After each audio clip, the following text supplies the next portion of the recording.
Most scholars agree now that this particular story from the Gospel of John did not appear in the original manuscripts.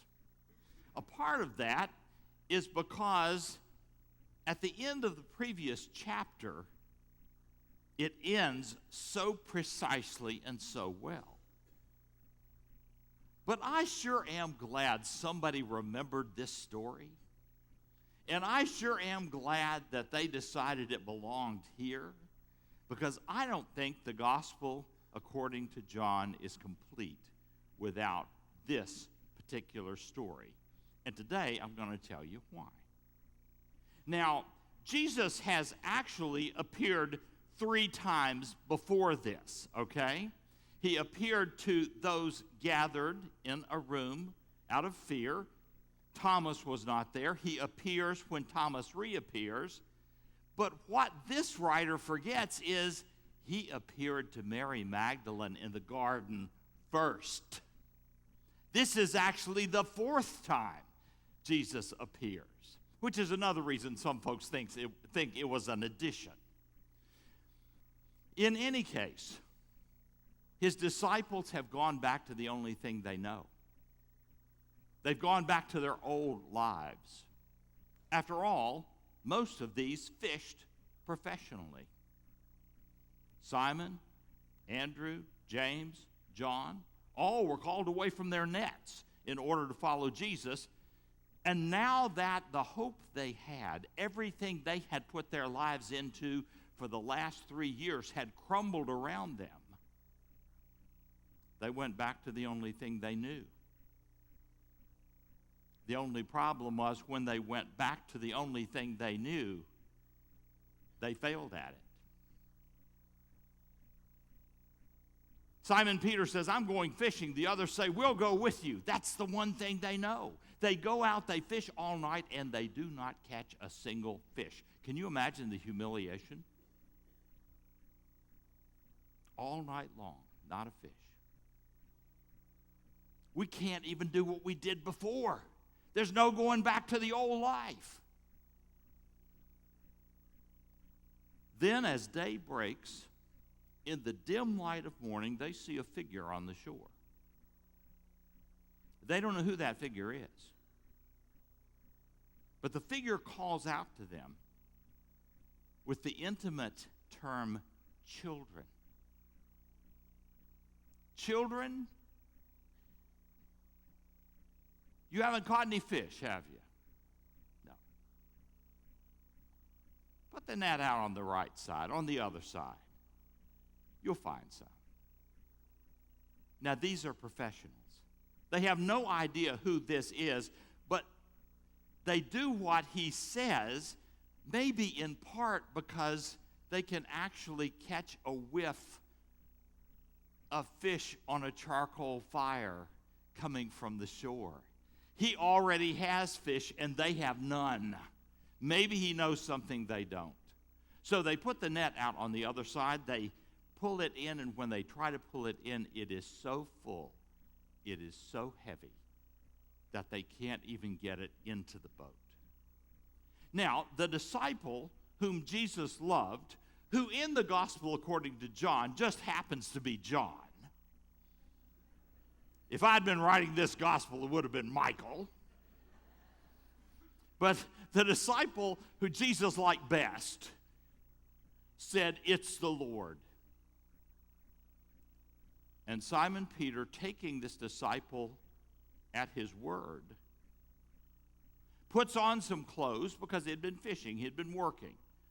Clothes would be an encumbrance. It's a little odd, it's a little counterintuitive to put on clothes and then jump in the water, but he puts on clothes because you don't want to meet your Lord without a stitch on, naked, as we used to say.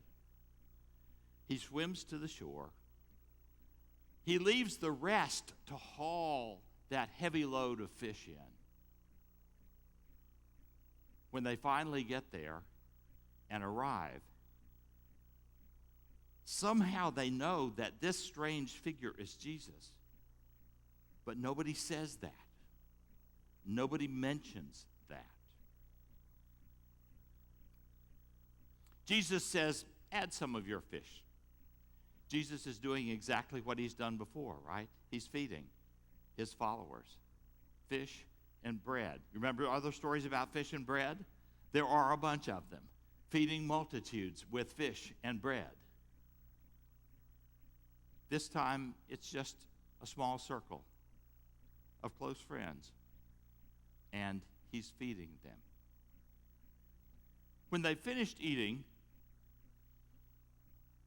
he sits down with Peter, but he doesn't call him Peter. Peter was the name Jesus gave Simon because he was to be the rock on which the church was to be built. The only problem was, under pressure, the rock had crumbled. If you think a professional fisherman going out and fishing all night and not catching any fish is an epic fail, just think about the one who was chosen to lead the community into the future. And when the crunch came 3 times, he said, I don't know that man who chose me. Yeah, I may be from Galilee, but I don't know him. He could have said, well, I've seen him, I've heard about him. No, he says, I don't know him. Don't you know it's this epic failure that is on Peter's mind when Jesus pulls him aside, and instead of calling him Rock, back to the old name, Simon, son of John, and then he asks a question. Now, we might expect Jesus to ask, do you know me now? You didn't know me then, right? You didn't know me when the pressure was on, but do you know me now? Do you recognize me? But that's not what Jesus asks. He asks a much more difficult and demanding question. He says, Simon, son of John, do you love me more than these? We don't know who the these refers to. More than fishing and the success that he just had, more than the other disciples, more than all the things that he has gathered around him in his lifetime, in the world. What we do know is Jesus, as his words are translated into Greek, he would have spoken Aramaic, but as his words are translated into Greek, the Greek word that's used is a form of agapeo. Do you love me with the same kind of love that God has for us? Talk about demanding. And Simon says, yes, Lord. You know I love you. Jesus says to him, feed my lambs. It's not enough to say I love you. There's an assignment that goes with it. It's not enough to know who Jesus is. The question is, do you love me? And if you do, I've got something for you to do. A second time Jesus asks, Simon, son of John, do you love me? And a second time, Simon says, yes, Lord, I love you. Once again, Jesus uses the word that reflects the love that God has for us. But then Jesus asks a third time. Why a third time? Even Peter asks that. His feelings are hurt that Jesus asks a third time. But he has to. Anyone who tells stories knows Peter denied him 3 times. If this is going to work, he has to ask him 3 times if he loves him, and Peter has to give a positive response. Because you see, in Jesus' way of figuring things, he has shifted the story. Now, I know baseball season started, right? When you're up at the plate, how many strikes do you get? 3, right. 3 strikes, you're out. Except in this story that Jesus is retelling, reframing. Peter's already had his 3 strikes. He should be out. But it's Jesus who takes the initiative to come to him. And with 3 questions, says no, 3 strikes. The last time Jesus asked Peter, do you love me? He uses a different word for love. It's the word in Greek that reflects the love that brothers and sisters have for each other. Very close friends have for each other. It's a form of phileo. Do you love me like a brother? And Peter says, yes, I love you. And again, there's the assignment. Jesus has taken a story of absolute epic failure. You do not fail any bigger when you have been chosen to lead a movement than to deny that you even know the person who chose you. And Jesus has turned that into a story of epic forgiveness. And if we believe that last question, epic friendship. It doesn't matter how greatly Simon, son of John, has failed, because Jesus comes to him. And for every failure, Jesus has a question. Do you love me? And Jesus' assignment, feed my sheep, tend my lambs, take care of my sheep.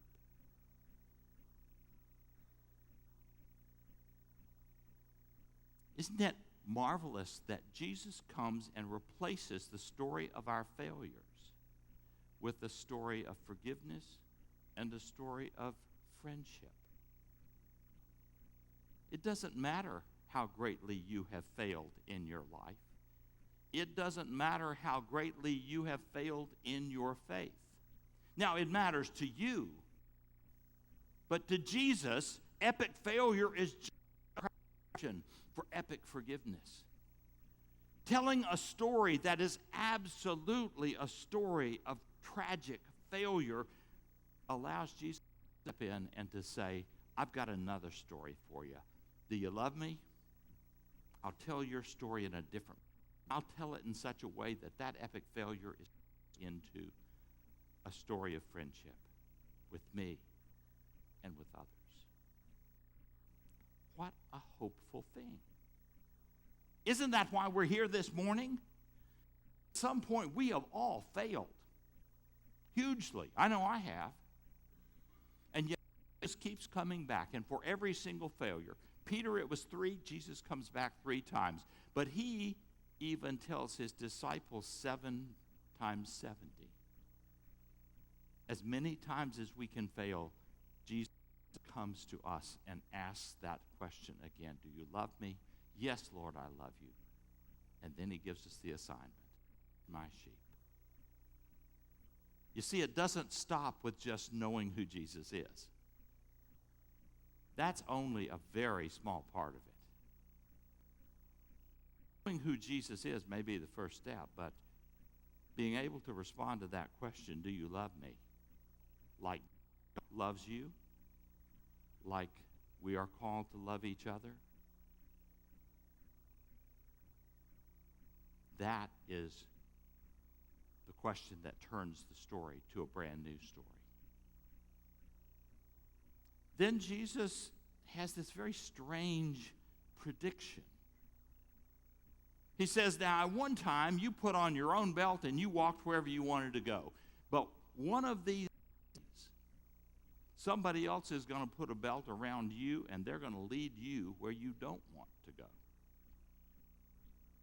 John put a parenthetical explanation in there saying it was to talk about how Peter was going to die.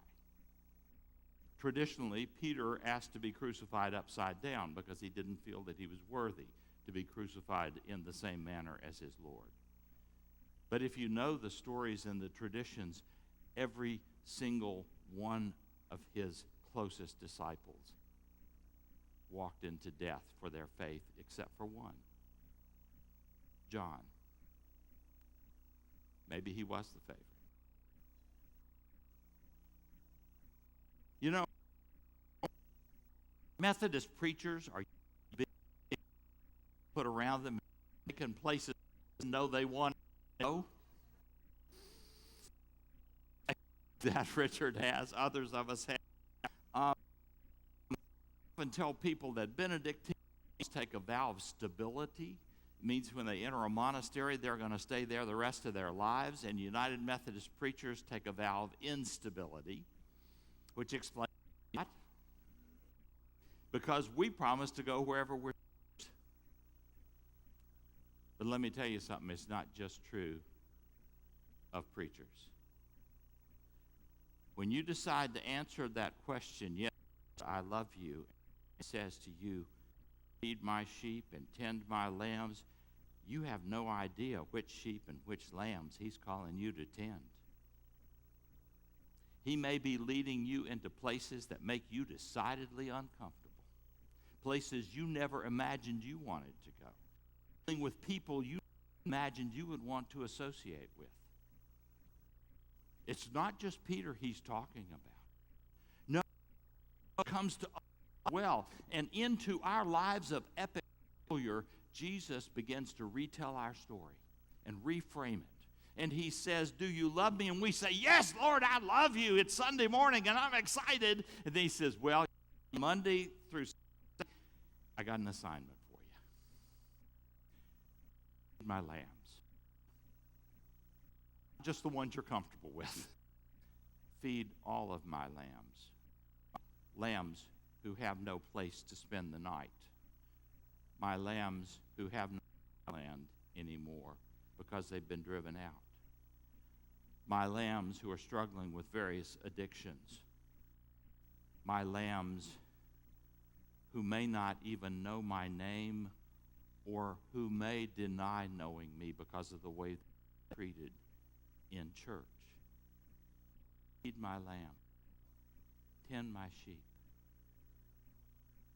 I'm going to tell your story in such a different way, Jesus says, that it's going to become a story of forgiveness, and it's going to become a story of friendship. But you know, if you're going to be friends with me, Jesus says, you got to be friends with my friends too. And you know what got Jesus into trouble?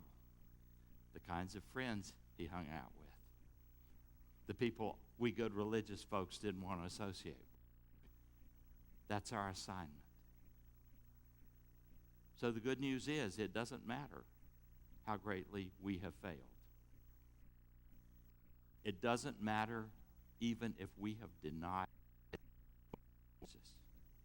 He will come to us again and again and again, and the question is always the same. Do you love me?